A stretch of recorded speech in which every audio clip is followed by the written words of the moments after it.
आता जसे यंगस्टर्स आहेत ना, 1 वर्ष झालं, 2 वर्ष झालं, त्यानंतर ते लोकं कंपनी स्विच करतात. त्यांना बेटर सॅलरी ऑफर करतात दुसरे. सो तसा कधी विचार तुम्हाला नाही आला? खरं सांगायचं तर अगदी सुरुवातीला झाला.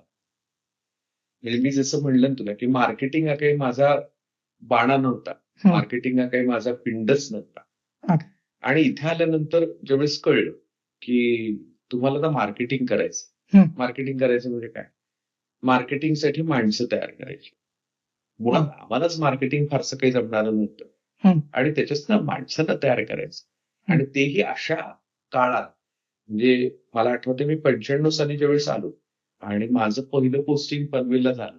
हं. पनवेल हे काही फार मोठं आजच्यासारखं डेव्हलप्ड असं काही नव्हतं. हं. पनवेल हे तालुका प्लेस म्हणता येईल. म्हणजे एक हं. जुनं गाव.